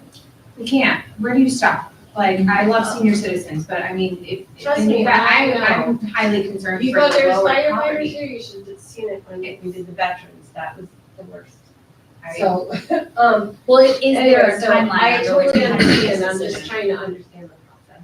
Yeah. That's all. Yeah, so it's a little late right now, so the, well, we're actually kind of on the same timeline, but so it's like, we had, the March 1st is the deadline for the tax roll, so that's when the tax rolls are March 1st deadline, so you would have to have time for it to get applied to all the senior citizens, you'd have to have the public hearing, you'd have to have the vote, which theoretically you could do, at a December meeting or something like that, but by March 1st is when the decision would have to be made so they can enact it onto the, as the tax rolls. I wouldn't think the assessors would want the information, so February 15th, because that That's would be too tight soon for for them. us to even think about. Yeah, so can we table it until March, like, in preparation for March 2026 to revisit? We can table it till whenever we want. Yeah, this is We just, can do what we want. we can keep the old exemption on the books, Right. So it's not like they're getting nothing right now. right, this is Right. still our current exemption, so that we just, I like there's that we just- have an exemption. I suggest that we table it for multiple Until we- months until we deal with the Until we hear bigger from problems people, that are and then coming. we can agree to address it. I agree. Thank you. Get more. Carrie, do we need to vote on that, or you're, this No, is no, discussion it's right just now? information. No, it's just presenting information tonight, that's all. We have Carrie, what's that? Okay, so Carrie's good, Carrie's good. We're at our second public comment. session of the evening. Everybody We don't have any blue sheets. We don't have any public. That was a good tactic for not having. You make your meeting go 3 hours. You can say what. But we do have board member reports. But Jim, you're such But it's just take a moment to appreciate Jim's sweater. He's never gonna wear that sweater. a- Yes, he is every day. Let's head over to our student representatives to start with board member. I think it was really great to have some information presented about both the middle school and athletics. Obviously, we both attended Algonquin and then we're both student athletes. So those were, situations and like institutions, I guess, that we both have experience within. I know we were in the middle school at a kind of rough time. COVID hit when we were in 7th grade. So we kind of watched the middle school take on, I think, one of the hardest challenges they can take on. And personally, I think it was handled well. I mean, obviously it wasn't ideal, I didn't love it, but like from what the school can do and what is in their power, they really did try their best to make it accessible and have education be a way that would work with everyone's schedule and, you know, their timelines. And they also valued like student, like opinions during that time. Like there was a lot of surveys, sorry, I couldn't think of the word. So I think that, you know, if they can handle that, I feel like they're prepared to handle anything. So I'd agree that we have a good middle school, and Mr. Messia is great, and they're just so prepared. I know Mr. Gallo was our vice president when we were in middle school. And we had a different vice president. He was great too. Those spoke to us tonight also seemed great. As far as athletics go, I really appreciated hearing all of that. I've been part of multiple athletics teams at the high school, so it was great to just kind of hear more what's going on, because I know that issues arise, and it's great to just see how those are resolved at a bigger level. And going off of like what she said about the middle school, I think it's good that we're exposing younger, or kids at a younger age to like new areas, like with the AI that we talked about. I feel like that's a really good idea to expose them and like showing them how it can help them like academically, and then that'll set them up for a good academic career in the future, get them ready for like high school, college stuff. And then, yeah, just exposing them at a younger age with stuff like that and giving them more opportunities really gets them engaged and want to learn more. Thank you. I just want to echo the sentiments in terms of the middle school, that I'm happy to hear a lot more exploration and discussion happening about alternatives to discipline. Because I think, like from an evidence base, there's a lot to back. I know from an evidence base, there's a lot to back up in terms of restorative justice practices and how we're integrating that more, and relationship building is integral to that. So I'm very happy to hear more exploration happening in that. I just wanted to give a brief summary of having attended the New York State School Board Association conference in October, which was really great to do, especially as a new member, and like a lot to learn. Definite themes regarding, coverage of mental health, which is of personal interest to me, and a lot of themes regarding trying to keep up with the challenges of a rapidly growing technology, including and especially AI. There was a lot of presentation on that, and it like reinforced once again the ways that I feel I'm seeing directly that AT is ahead of the curve of addressing that. Like you had already given us a presentation, and after going to some of these conferences and just thinking about like, oh gee, like how do we assess media? How do we prepare our students to decipher what is actual news, what is an actual photo, what is video, when that stuff is changing so rapidly? I was thinking so much about it, and how specifically we engage our community members in that, because if we have our kids doing that and then they're coming home and their parents don't know how to do that, there's going to be a lot more fights at Thanksgiving, which there already will be. And from a mental health perspective, we don't need that. But then the very next week, our media literacy folks had put out a call of how we're engaging parents in terms of media literacy and AI. So I'm really, really so grateful to see that that is already happening. And again, we are ahead of the curve, because I knew from the presentation of media literacy about some of the guidelines coming out. There were schools there, boards who had no idea that those rollouts were even happening, and we're very ill prepared to how to keep up on that. So that was really exciting. And there was another presentation I went to specifically about learning to build community and diversity and inclusion in terms of leaning into learning really local history, that I thought that there was a lot of just great material in, and specifically as we move as a district to change the Warriors moniker and all of the community feelings and discussion that brought up. I think there were, that organization brought up like a lot of good potential of how we lean into learning more about our local history to understand and move through those challenges and changes. So I just wanted to give that brief update of how my time was spent during that conference. It was very informative, and I appreciated the opportunity to go, and I will pass it on to Michelle. I had a facilities meeting, which we just voted on, the 3 bids. So, everything is on time and under budget as of now, so that's good. A couple of hiccups, they're working through them, and I have tons of questions on the Questar presentation, but that will be another night because it's already so late. So I'm gonna conclude my board report for now. To be continued. I just actually have one question and one thought. I'm still kind of hung up on this whole like who's gonna pay for school for our kids in the future. Can you, when we next time we talk about it, can you find out what the difference would be for seniors making that income versus non-seniors making that income, and how much, like what their tax assessment is? Because I really don't have a good grasp of what somebody making $40,000 a year pays in taxes versus what it would be if they were over 65. You don't have to answer now, unless you know. Well, there's no way for me to know a homeowner's annual income. I only have their assessed value, so I Okay. can't make the assumption that Is there somebody. like a rule though for like if you make below a certain amount, you pay less in taxes?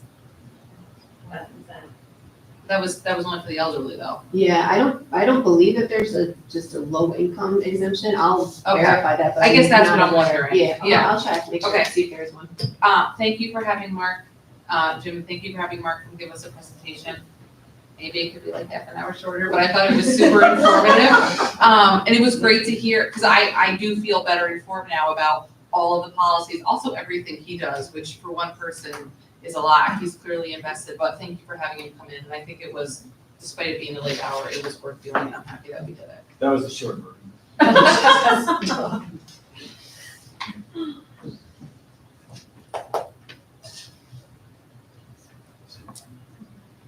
All right, I'm gonna try and keep this to 3 minutes.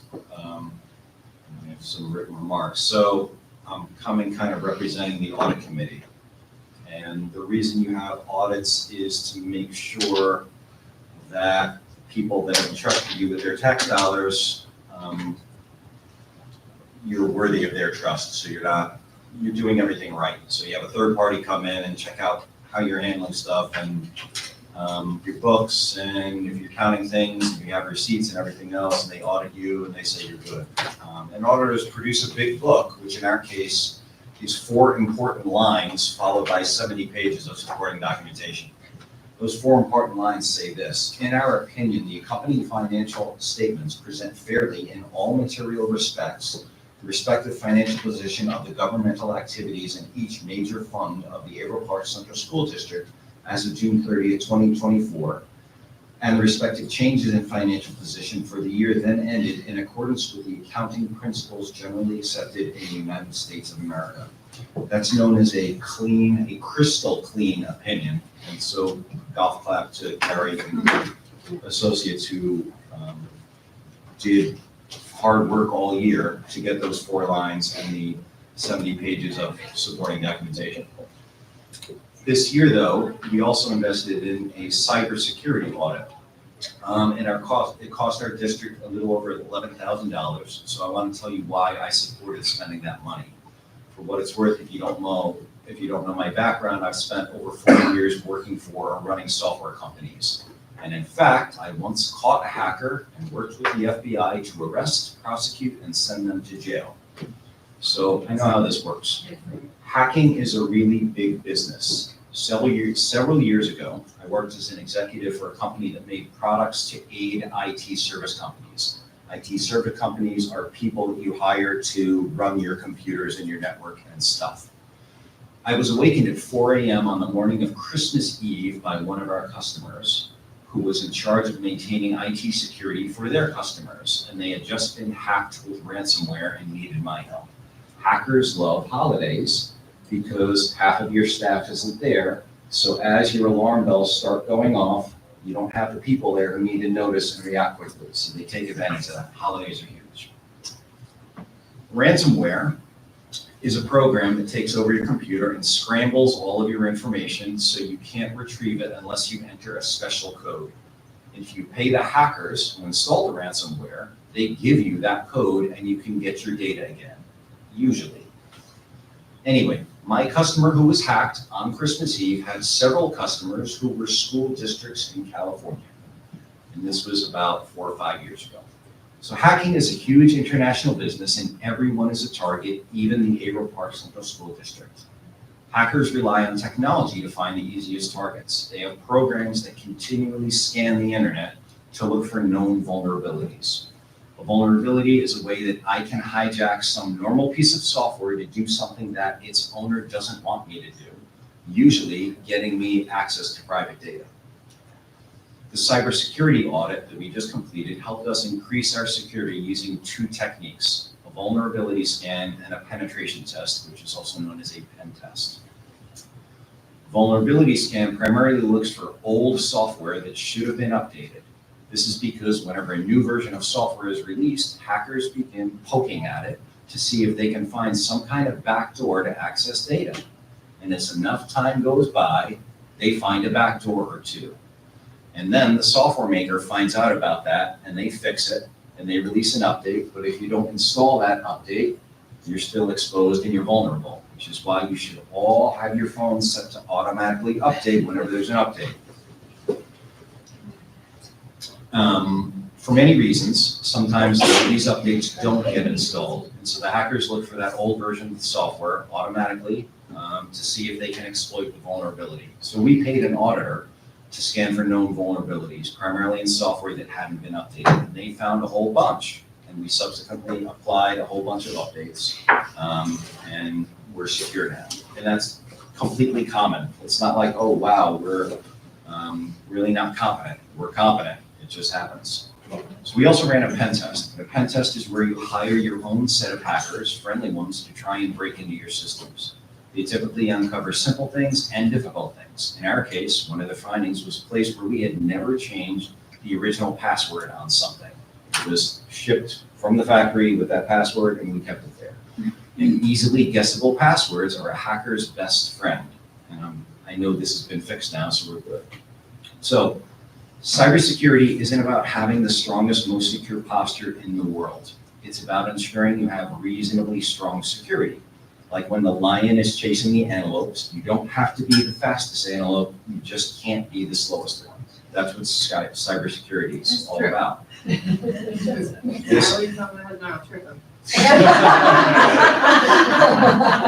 This audit goes a long way to ensuring we're not the slowest antelope and that no one will be awakened on Christmas Eve with bad news about our school district. So I believe it was really money well spent. And I also strongly recommend that we ask M&B and company to do a follow-up vulnerability scan just to ensure that we patched everything that we should have patched. Usually companies will do it again for free if it's within 3 months of your audit. I think more than 3 months may have gone by, so there may be a nominal fee, but it's worth it to just check. So that's my report. That's great. Sounds like a good plan. Thank you. That's awesome, and I agree with everything that you said. In my field of commercial insurance, one of the highest loss rates right now is related to cyber breaches and cyber liability and a business or organization's responsibility to the person or persons whose data is breached because they didn't take proper care. So it's super duper important. It's really great. There are also services that your insurance carriers can offer that are usually free as being a member of their organization that can help you with checking vulnerabilities and things so that you don't have to pay for consultants. I know certain carriers actually offer it as part of their cyber program, so that's important information to have. So just to piggyback off of your report, anything that we can save money on and still be safe, 100%. For my regular board report, I really want to shout out to our Lady Warrior wrestlers for our first girls wrestling team. I love that we have this now as an opportunity for our lady athletes to come out and show their stuff. It is a hard sport. And I know the two very courageous young ladies that competed last year and went to very high level competitions and had to kind of pave the way. So super proud, as I always am, of all of our students, but really, really proud of our Lady Warriors for showing up for wrestling.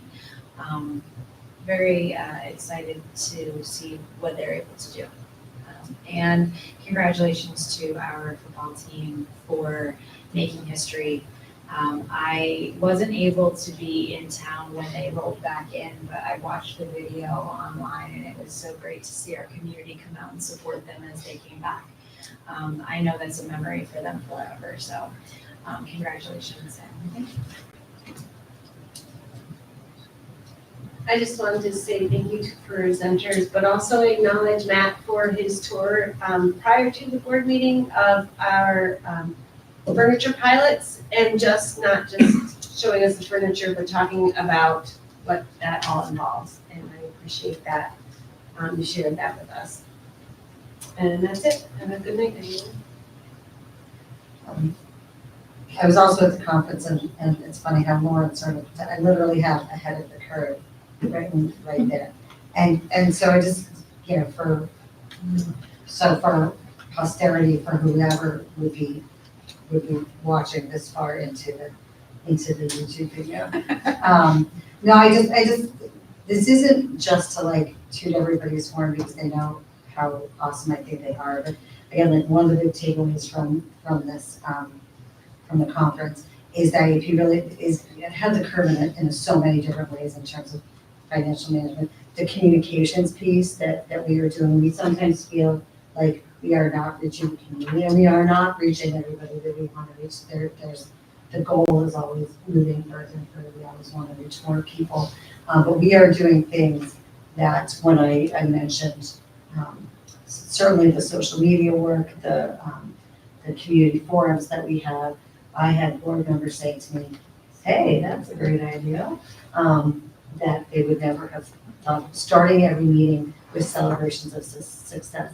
These are things that they're saying to me, yeah, we should probably mention some good stuff from time to time.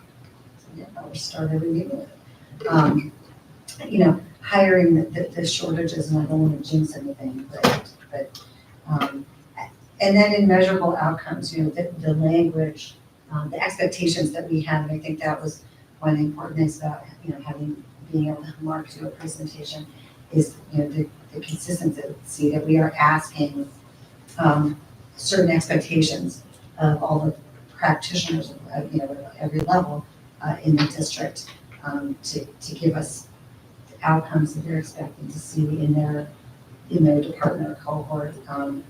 And there's, higher level of accountability that I think we expect from our people. And that we get, not all the time and not to the max that we want, but we're always shooting for that. And you don't necessarily see that in every other district, not to like trash them, but we're proactive about this stuff. I just want to highlight, Heath, in the high school, tell me if I'm getting this wrong, but more students passing classes in the first quarter than at this time since prior to the pandemic. So in my field, I look at the gaps that got reopened from COVID and where they're closing and where they're not closing. And how the gains that we're making post-pandemic, it's a big deal and it's not by accident. And so all of that to say, Adam, you're the business, or we got a few business owners here, right? ROI, right? We all want a return on our investment. And I think that we could say, like, it's hard when we're choosing between, you know, state tax, it doesn't always seem fair. The school tax, the foundation aid doesn't seem fair, but the money that we're putting into this school district, it is paying off, and sometimes we don't see that, but, you know, from what these students are telling us, they are having a positive experience, even when it was you know, it's arguably its worst, right? So to kind of come through middle school, and I remember middle school not during the pandemic, and it was horrendous. So, you know, that we're giving ourselves goals for these outcomes, we're measuring if we're getting there, we're looking at what the money is going towards, we're making those decisions based on what we have, and I think, you know, we're getting our money's worth. We'd like to have more money to put in, but, to that end, Scott Bendett, Jake Ashby, these are our representatives here. They know me, they know Michelle, they know Megan, they're probably sick of hearing us, or I'm gonna start tooting that horn again, that it is never too soon to call our representatives, you know, Jim, what you the information you gave us from NISCUS, that there's a consensus here. The extent that schools are being asked to do more than the 3 Rs. And a hungry kid, a tired kid, a kid who cannot have emotional regulation, it's just not, it's not gonna learn. And so whatever we can do to encourage the people in our lives and communities all over the state, because, you know, let's not kid ourselves, like the majority in our state government, you know, isn't necessarily, I certainly don't necessarily feel like they're looking out for communities like ours. It's not at the top of their list. So the more that we can act out of this, get away from this language that is, we're paying for empty seats, to not use that language anymore, to say we are supporting students holistically, because that is what is required in this day and age. That our state's most valuable resource. Thank you, Jeff. And so if anybody wants to call Jake, call Scott, congratulate them. I'm happy to see them there, and any of them, their colleagues, to change that narrative away from paying for empty seats to doing the good job that is asked of us. And it's being done incredibly well by this group. That is my, once again, my plea for civic engagement on the part of people other than they're sick of hearing from us. Okay. That's all I have. Thanks, guys, for a long night. But I mean, it wasn't just a long night. I mean, it was really good insights on this. Like we actually got about that. So, Megan, did you have something to say? Motion to adjourn, please. Adam, did you want to second that? Okey dokey, all those in favor? That is also unanimous. Okay. Thanks, guys.